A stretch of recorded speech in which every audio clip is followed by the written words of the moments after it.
നമ്മൾ ഇന്ന് ജീവിക്കുന്നത് സോഷ്യൽ മീഡിയയുടെ ലോകത്താണ്. അതായത് നമ്മുടെ നിത്യജീവിതത്തിനെ സോഷ്യൽ മീഡിയ വളരെയധികം ഇൻഫ്ലുവൻസ് ചെയ്യുന്നുണ്ട് എന്നതാണ്. അതായത് നമ്മൾ ഏതൊക്കെ വാർത്തകൾ കേൾക്കണം, ഏതൊക്കെ വീഡിയോകൾ കാണണം, അല്ലെങ്കിൽ ഏതൊക്കെ കാര്യങ്ങൾ പ്രതികരിക്കണം, അല്ലെങ്കിൽ ഏതൊക്കെ വസ്ത്രങ്ങൾ ധരിക്കണം എന്നൊക്കെ തീരുമാനിക്കുന്നത് സോഷ്യൽ മീഡിയയാണ്. ഇതിൽ 2003-ലും 2023-ലും സോഷ്യൽ മീഡിയയുടെ ഉപയോഗം നമ്മുടെ അറ്റൻഷൻ സ്പാൻ ഉണ്ടാകുന്ന വ്യത്യാസത്തെക്കുറിച്ച് നടത്തിയ ഒരു പഠനത്തിൽ പറയുന്നത് നമ്മുടെ അറ്റൻഷൻ സ്പാൻ എന്നത് 2.5 മിനിറ്റിൽ നിന്നും വെറും 45 സെക്കൻഡായി കുറഞ്ഞു എന്നതാണ്. അതായത് സോഷ്യൽ മീഡിയയുടെ ഉപയോഗം മൂലം വളരെ ഡിസ്ട്രാക്റ്റഡ് ആയ ഒരു ലോകത്താണ് നമ്മൾ ജീവിക്കുന്നതെന്നാണ് ഈ പഠനങ്ങൾ വ്യക്തമാക്കുന്നത്. ഈ സോഷ്യൽ മീഡിയയുടെ ഉപയോഗം നമ്മുടെ നിത്യജീവിതത്തെയും നമ്മുടെ മസ്തിഷ്കത്തെയും എങ്ങനെ ബാധിക്കുന്നു എന്നതിനെ പറ്റിയും ഇതിൽ നിന്ന് എങ്ങനെ മറികടക്കാം എന്നതിനെ പറ്റിയാണ് നമ്മൾ ഈ വീഡിയോയിലൂടെ പങ്കുവയ്ക്കുന്നത്. അപ്പൊ നമുക്ക് വീഡിയോയിലേക്ക് പോവാം.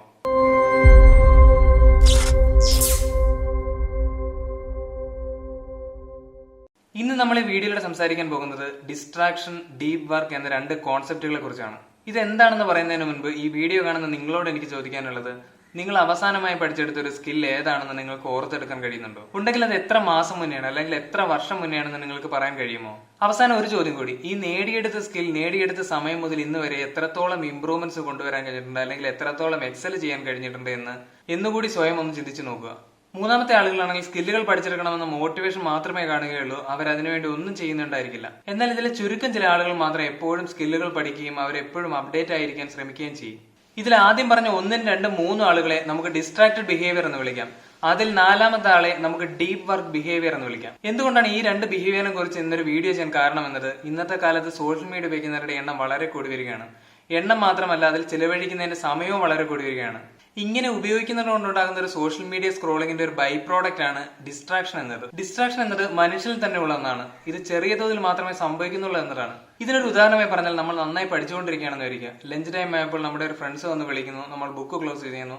ലഞ്ച് ടൈം കഴിഞ്ഞ് തിരികെ വീണ്ടും നമ്മൾ പഠനത്തിലേക്ക് മുഴുകുന്നു. ഇതും ഒരു ഡിസ്ട്രാക്ഷൻ ആണ്. പക്ഷേ ഈ ഡിസ്ട്രാക്ഷൻ ഒരിക്കലും നമ്മൾ മുൻപ് ചെയ്തുകൊണ്ടിരിക്കുന്ന പ്രവൃത്തിയിൽ നിന്നും അത് തുടരാനായി തടസ്സപ്പെടുത്തുന്നില്ല എന്നതാണ്. എന്നാൽ സോഷ്യൽ മീഡിയ ഡിസ്ട്രാക്ഷൻ എന്നത് ഇതുപോലെയല്ല എന്നതാണ്. സോഷ്യൽ മീഡിയ ഡിസ്ട്രാക്ഷൻ തുടങ്ങുന്നത് തന്നെ നമ്മുടെ ഫോണിന്റെ നോട്ടിഫിക്കേഷനിൽ നിന്നാണ്. അതായത് ചിലപ്പോൾ ആരെങ്കിലും ഫോൺ വിളിക്കാനോ അല്ലെങ്കിൽ മെസ്സേജ് അയക്കാനോ ഒക്കെ ആയിരിക്കും നമ്മൾ ഫോൺ എടുക്കുന്നത്. അവിടെ നിന്നും പോപ്പപ്പ് ആയി വരുന്ന നോട്ടിഫിക്കേഷനിൽ നിന്ന് നമ്മൾ ഇൻസ്റ്റാഗ്രാമിലേക്കും അതുവഴി ഫേസ്ബുക്കിലേക്കും മറ്റ് സോഷ്യൽ മീഡിയ മാധ്യമങ്ങളിലേക്കും ഡിസ്ട്രാക്റ്റഡ് ആയി പോവുകയാണ് ചെയ്യുന്നത്.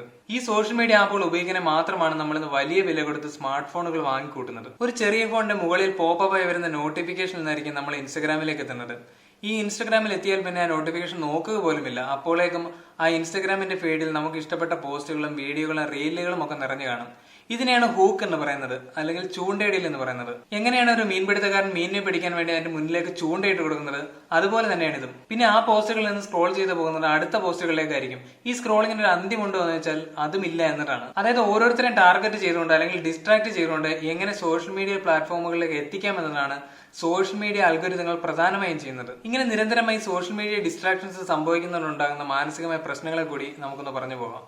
ഇതിൽ ഒന്ന് എന്ന് പറയുന്നത് അറ്റൻഷൻ സ്പാൻ കുറയുന്നതാണ്. അറ്റൻഷൻ സ്പാൻ എന്ന് പറഞ്ഞാൽ നമുക്കൊരു ആക്ടിവിറ്റി ചെയ്യുമ്പോൾ അതിൽ ഫുൾ കോൺസെൻട്രേറ്റഡ് ആയിട്ടിരുന്ന് ചെയ്യാൻ കഴിയുന്ന പരമാവധി സമയത്തെയാണ് അറ്റൻഷൻ സ്പാൻ എന്ന് പറയുന്നത്. നമുക്കറിയാം സോഷ്യൽ മീഡിയ പ്ലാറ്റ്ഫോമുകളൊക്കെ ഡിസൈൻ ചെയ്തിരിക്കുന്നത് ഷോർട്ട് ഫോം കണ്ടന്റുകളായിട്ടാണ്. അതായത് ഇൻസ്റ്റാഗ്രാം എടുത്താൽ തന്നെ അതിലെ റീൽ എന്ന് പറയുന്നത് വെറും 90 സെക്കൻഡ് മാത്രമാണ്. അതുകൊണ്ട് തന്നെ റീലുകൾ സ്ഥിരമായി കാണുന്ന ഒരാളുടെ അറ്റൻഷൻ സ്പാൻ എന്ന് പറയുന്നത് 90 സെക്കൻഡോ അല്ലെങ്കിൽ അതിൽ താഴെയോ ആയിരിക്കും. അതുപോലെ തന്നെ ഇതിലും വലിയ സമയമെടുക്കുന്ന ടാസ്കുകൾ നമുക്ക് ചെയ്യാൻ കഴിയാതെ വരികയും ആ ആക്ടിവിറ്റിയിൽ നമുക്ക് ഫുള്ളായി കോൺസെൻട്രേറ്റഡ് ആയിരിക്കാൻ കഴിയാതെ വരികയും ചെയ്യുന്നു എന്നതാണ്. അതുകൊണ്ട് തന്നെ റീലുകൾ സൈപ്പ് ചെയ്തോ അല്ലെങ്കിൽ ഇൻസ്റ്റാഗ്രാമിൽ നിന്ന് ഫേസ്ബുക്കിലേക്കോ അല്ലെങ്കിൽ മറ്റ് സോഷ്യൽ മീഡിയ ആപ്പുകളിലേക്ക് സൈപ്പ് ചെയ്യുന്നു എന്നതാണ്. 2025 NIH അതായത് നാഷണൽ ഇൻസ്റ്റിറ്റ്യൂട്ട് ഓഫ് ഹെൽത്തിൽ പബ്ലിഷ് ചെയ്ത ഒരു പഠനമാണിത്. അതായത് സോഷ്യൽ മീഡിയയുടെ ഉപയോഗം നമ്മുടെ ഇമോഷണൽ റെസ്പോൺസിനെയും നമ്മുടെ ആങ്സൈറ്റി പോലുള്ള കൂട്ടുന്നതിനും അതുപോലെ മറ്റ് മാനസിക പ്രശ്നങ്ങൾക്കും എല്ലാം കാരണമാകുന്നുണ്ടെന്ന് ഈ പഠനങ്ങൾ വ്യക്തമാക്കുന്നുണ്ട്. അതായത് ഇന്ന് സോഷ്യൽ മീഡിയ ഉപയോഗിക്കുന്ന ഭൂരിഭാഗം പേർക്കും ഈ അറ്റൻഷൻ സ്പാൻ കുറഞ്ഞുകൊണ്ടിരിക്കുന്നു എന്നതാണ്. അതുകൊണ്ട് തന്നെ ഇങ്ങനെയുള്ള ഭൂരിഭാഗം പേരും ഡിസ്ട്രാക്റ്റഡ് ബിഹേവിയർ ഉള്ളവരായിരിക്കും. അതായത് ഒരു എഫേർട്ട് എടുത്ത് ഒരു ബുക്ക് വായിക്കാനോ അല്ലെങ്കിൽ എഫേർട്ട് എടുത്ത് ഒരു ആക്ടിവിറ്റി ചെയ്യാനോ അവർക്ക് കഴിയാറില്ല എന്നതാണ്. ഇതൊരിക്കലും അവരുടെ മാത്രം പ്രശ്നമല്ല, നമ്മുടെ മസ്തിഷ്കത്തിന് പുതിയ ടെക്നോളജിയുമായി അഡാപ്റ്റ് ചെയ്യാൻ കഴിയാത്തതിന്റെ ഒരു പ്രശ്നം കൂടിയാണ്. നമ്മുടെ സോഷ്യൽ മീഡിയ ഉപയോഗം നമ്മുടെ അറ്റൻഷൻ സ്പാനിനെ അഫക്ട് ചെയ്യുന്നുണ്ടോ എന്ന് 2003-ലും 2023-ലും നടത്തിയ പഠനത്തിൽ വ്യക്തമാക്കുന്നത്, 2003-ൽ നടത്തിയ പഠനത്തിൽ നമ്മുടെ അറ്റൻഷൻ സ്പാൻ എന്നത് 2.5 മിനിറ്റ് മാത്രമാണ്. എന്നാൽ 2023 നടത്തിയ പഠനത്തിൽ ഇത് വെറും 47 സെക്കൻഡ് മാത്രമാണ്. മറ്റൊരു പഠനം പറയുന്നത് വലിയ രീതിയിലുള്ള ഡിജിറ്റൽ മൾട്ടി ടാസ്കിംഗ് എന്നത് നമ്മുടെ ബ്രെയിനിന്റെ ACC അതായത് ആന്റീരിയർ സിംഗുലേറ്റ് കോർട്ടെക്സിന്റെ വോളിയം കുറയ്ക്കുന്നു എന്നതാണ്. ഇവിടെ ACC അല്ലെങ്കിൽ ആന്റീരിയർ സിംഗുലേറ്റ് കോർട്ടെക്സ് എന്ന് പറയുന്നത് നമ്മുടെ ഇമോഷണൽ റെഗുലേഷനെയും അല്ലെങ്കിൽ കോഗ്നിറ്റീവ് കൺട്രോളിനെയും ഒക്കെ കൺട്രോൾ ചെയ്യുന്ന ബ്രെയിന്റെ ഒരു ഭാഗമാണ് ACC അല്ലെങ്കിൽ ആന്റീരിയർ സിംഗുലേറ്റ് കോർട്ടെക്സ് എന്ന് പറയുന്നത്. ഇങ്ങനെ ACCയുടെ വോളിയം കുറയുന്നതുകൊണ്ട് തന്നെ നമ്മുടെ ഇമോഷനെ നമ്മുടെ ജീവിതത്തിൽ പലപ്പോഴും നമുക്ക് കൺട്രോൾ ചെയ്യാൻ കഴിയാതെ വരുന്നു എന്നതാണ്. നമ്മൾ ഇതുവരെ പറഞ്ഞത് സോഷ്യൽ മീഡിയയുടെ അമിത ഉപയോഗം മൂലം ഉണ്ടാകുന്ന ഡിസ്ട്രാക്ഷൻ ബിഹേവിയറിനെ കുറിച്ചാണ്. ഇനി നമ്മൾ പറയാൻ പോകുന്നത് ഡിസ്ട്രാക്റ്റഡ് ആയ ലോകത്ത് നിന്ന് നമുക്ക് അതിൽ നിന്ന് പുറത്തു കടക്കാൻ കഴിയുന്ന ഡീപ് ബിഹേവിയറിനെ കുറിച്ചാണ്. നമുക്ക് മറ്റൊരു ഡിസ്ട്രാക്ഷനും ഇല്ലാതെ ഫുൾ കോൺസെൻട്രേറ്റഡ് ആയി ഒരു ആക്ടിവിറ്റിയിൽ തന്നെ കുറെ സമയം ഇരിക്കാൻ കഴിയുന്നതിനാണ് ഡീപ് ബിഹേവിയർ എന്ന് പറയുന്നത്. അതായത് ഒരു സബ്ജക്ട് എടുത്ത് നമ്മുടെ ബ്രെയിനെ കൊണ്ട് നല്ല എഫേർട്ട് ഇട്ട് ഡീപ്പായി പഠിക്കാൻ കഴിയുക എന്നതാണ് ഡീപ് വർക്ക് എന്ന കോൺസെപ്റ്റ് കൊണ്ട് ഉദ്ദേശിക്കുന്നത്.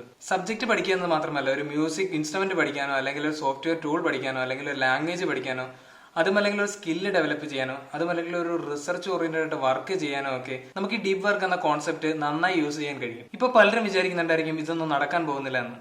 എന്നാൽ അങ്ങനെയല്ല. നിരന്തരമായ എഫേർട്ട് കൊണ്ട് നമ്മുടെ മസ്തിഷ്കത്തെ നമുക്ക് ഏത് രീതിയിലേക്ക് മാറ്റിയെടുക്കാൻ കഴിയുമെന്നതാണ്. ഇതിനെയാണ് ന്യൂറോ പ്ലാസ്റ്റിസിറ്റി എന്ന് പറയുന്നത്. നമ്മൾ എന്തിന് ഡീപ് വർക്ക് ബിഹേവിയർ ഡെവലപ്പ് ചെയ്യണമെന്ന ചോദ്യം കൂടി നമ്മുടെ മനസ്സിൽ വരാം. ഇത് ഡെവലപ്പ് ചെയ്യുന്നതിന്റെ ഒരു ഗുണമെന്ന് വെച്ചാൽ ഇന്നത്തെ കാലത്ത് സോഷ്യൽ മീഡിയ ഉപയോഗിക്കുന്നവരുടെ അറ്റൻഷൻ സ്പാൻ എന്നത് വളരെ കുറഞ്ഞുകൊണ്ടിരിക്കുകയാണ്. ഇവിടെ ഒരു ഉദാഹരണമായി പറഞ്ഞാൽ 10 പേരിൽ 1-2 പേർക്ക് മാത്രമേ ഈ ഡീപ് വർക്ക് ബിഹേവിയറിൽ എത്തിച്ചേരാൻ കഴിയുന്നുള്ളൂ എന്നതാണ്. ഇന്ന് ലോകത്ത് എക്സൽ ചെയ്തിരിക്കുന്ന പല ആളുകളും ഈ ഡിജിറ്റൽ ഡിസ്ട്രാക്ഷനിൽ നിന്ന് എസ്കേപ്പ് ആയ ആളുകളാണ്. ഉദാഹരണമായി പറഞ്ഞാൽ മൈക്രോസോഫ്റ്റിന്റെ CEO ആയ ബിൽ ഗേറ്റ്സിന്റെ തിങ്ക് വീക്ക് എന്നൊരു കോൺസെപ്റ്റ് ഉണ്ട്. അതായത് മൈക്രോസോഫ്റ്റിന്റെ CEO ആയ ബിൽ ഗേറ്റ്സ് മാസത്തിൽ ഒരു ആഴ്ച ചിന്തിക്കാൻ വേണ്ടി, അതായത് ഡിജിറ്റൽ ഡിസ്ട്രാക്ഷനിൽ നിന്നെല്ലാം ഒഴിവായി ചിന്തിക്കാൻ വേണ്ടി മാത്രം ഒരു ആഴ്ച കണ്ടെത്തുന്നവരാണ്. അതിന് മറ്റൊരു ഉദാഹരണമാണ് എലോൺ മാസ്ക് എന്നത്. എലോൺ മാസ്ക് ഒരു ദിവസം 10 മണിക്കൂറോളം ഒരു ബുക്ക് വായിക്കാനായി ചെലവഴിക്കുന്നു എന്നതാണ്. അതുപോലെ തന്നെ ലോകത്തിലെ സമ്പന്നരിൽ 10 പേരിൽ ഇടം പിടിച്ച ഒരു ഇൻവെസ്റ്ററാണ് വാരൻ ബഫറ്റ് എന്നത്. ഇദ്ദേഹം ഏകദേശം 5 വ്യത്യസ്തമായ ന്യൂസ് പേപ്പറുകളാണ് ദിവസവും വായിക്കുന്നത്. എന്തിന് ഫേസ്ബുക്കിന്റെ CEO മാർക്ക് സുക്കർബർഗ് വരെ ഡിജിറ്റൽ ഡിസ്ട്രാക്ഷനിൽ നിന്നും ഒഴിവായി ഓരോ ആഴ്ചയും ഓരോ ബുക്ക് വായിക്കുന്നു എന്നതാണ്. ഇവരെല്ലാം ഇന്ന് വളരെ പോപ്പുലർ ആയിരിക്കുന്ന സോഷ്യൽ മീഡിയ നയിക്കുന്ന ആളുകളാണ്. ഇവർക്കെല്ലാം ഇതിൽ എക്സൽ ചെയ്യാൻ കഴിയുന്നത് ഡിജിറ്റൽ ഡിസ്ട്രാക്ഷൻ ഒഴിവാക്കിയതുകൊണ്ട് മാത്രമാണ്. ഈ സോഷ്യൽ മീഡിയ ഡിസ്ട്രാക്ഷൻസ് ഒഴിവാക്കി എങ്ങനെ ഡീപ് ബിഹേവിയർ എന്നതിൽ എത്തിച്ചേരാമെന്നത് നമുക്ക് നോക്കാം.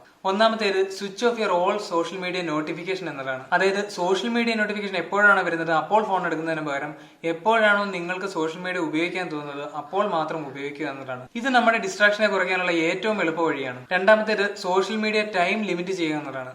അതായത് നമ്മൾ എത്രത്തോളം സോഷ്യൽ മീഡിയയിൽ ഉപയോഗിക്കുന്നു എന്നത് മനസ്സിലാക്കി അതിനെ ലിമിറ്റ് ചെയ്യുക എന്നതാണ്. മൂന്നാമത്തെ എന്നത് വളരെ വലിയ പേജുകളുള്ള ബുക്കുകൾ വായിക്കുക എന്നതാണ്. ഇത് കൂടി ഒരു ദിവസം 1-2 ബുക്കുകൾ വായിക്കുന്നതിലേക്ക് എത്തിക്കുക എന്നതാണ്. മറ്റൊന്ന് ചെറിയ ഷോർട്ട് വീഡിയോകൾ ഒഴിവാക്കി 1, 2, 3 മണിക്കൂറുള്ള വലിയ ദൈർഘ്യമുള്ള വീഡിയോകൾ കാണാൻ ശ്രമിക്കുക എന്നതാണ്. ചിലപ്പോൾ ഇതിന് മാസങ്ങളും വർഷങ്ങളും എടുത്തേക്കാം. എന്നാലും നിങ്ങളുടെ ഡീപ് വർക്ക് എന്ന ബിഹേവിയറിൽ എത്തിച്ചേരുമ്പോൾ നിങ്ങൾക്കുണ്ടായ മാറ്റം എന്നത് നിങ്ങൾക്ക് തന്നെ തിരിച്ചറിയാൻ സാധിക്കും. അപ്പോൾ നമ്മൾ ഇന്ന് ഈ വീഡിയോയിലൂടെ പങ്കുവച്ചത് സോഷ്യൽ മീഡിയ കൂടുതലായി ഉപയോഗിക്കുമ്പോഴുണ്ടാകുന്ന ഡിസ്ട്രാക്ഷൻസ് എന്ന ബിഹേവിയറിനെ കുറിച്ചും അതെങ്ങനെ മറികടക്കാം എന്നതിനെ കുറിച്ചാണ്. അപ്പോൾ ഇത് എല്ലാവർക്കും മനസ്സിലായിട്ടുണ്ടെന്ന് വിചാരിക്കുന്നു. അപ്പോൾ വീഡിയോ ഇഷ്ടപ്പെട്ടെങ്കിൽ ചാനൽ സബ്സ്ക്രൈബ് ചെയ്യുക, വീഡിയോ ഷെയർ ചെയ്യുക. അപ്പോൾ അടുത്ത ടോപ്പിക്കുമായി വരുന്നവരെ ബൈ.